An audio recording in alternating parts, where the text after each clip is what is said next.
बिस्तर पे ना छुप के किसी घर के कोने, ऐसा कहा उन्होंने, आंखों पे चश्मे लगेंगे, माँ बाप बेचारे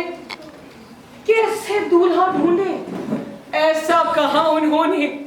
सबकी नजरों से बचती, पोथी में सर रखी,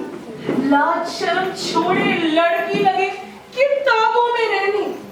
ऐसा कहा उन्होंने। छोटा भाई रो के है बेहाल, करो तुम उसकी देखभाल, कई वक्त है यह पढ़ने का, जा माँ के पास बर्तन धोने, ऐसा कहा उन्होंने। पढ़ पढ़ के जो करे सरगर्म, नारी है वो बेशरम, किताबी ज्ञान नहीं, शर्मो हया है औरत के गहने, ऐसा कहा उन्होंने। सफेद बालों से तुम्हारी जवानी में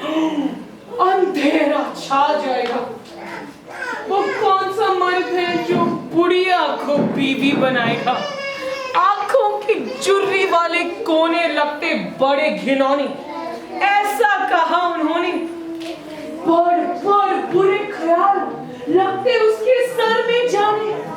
अबला नहीं मैं हूँ सबला, करूं जो मेरा मन ठाने,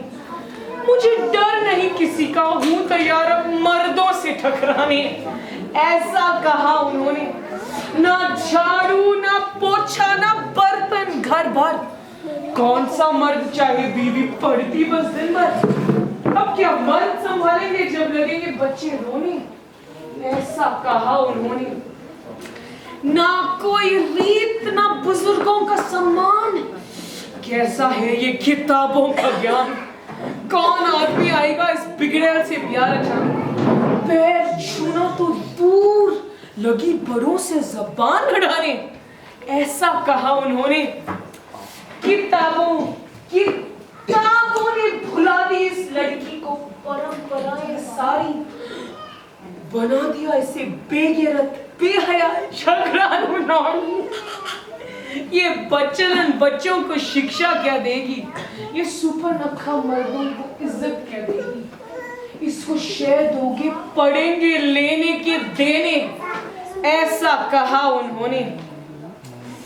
सब सहेली चचेरी बहने पहुंच गई दूसरे घर, बैठी एक घर पे ना लाज शर्म ना कोई बाप का डर, काश की बाप की शादी की होती, काश की ये कलंकनी लड़का होती, इसके पाप पड़ेंगे अब हम सबको धोने, ऐसा कहा उन्होंने, ऐसा कहा उन्होंने। मैं अब भी पेट के बल पड़ती हूँ, अंधेरे कोने में छुपती रहती हूँ, मेरा सर फटा नहीं सही सलामत है, थोड़े बाल सफेद जरूर है, अजीबो गरीब ख्यालात हुजूर है, मैं अब भी बहुत बोलती हूँ, देवता और बुजुर्गों को शक से तोड़ती हूँ, मुझे नहीं बनना बच्चों और मर्दों की अम्मा, मेरे दिमाग को जो देखेंगे ऐसे मर्द मुझे अपनी ओर खींचेंगे, अपने किताबों से घिरकर मैं सोचती हूँ अक्सर और लग जाती हूँ जम के पढ़ने, ऐसा सोचा है मैंने, नहीं कहा उन्होंने।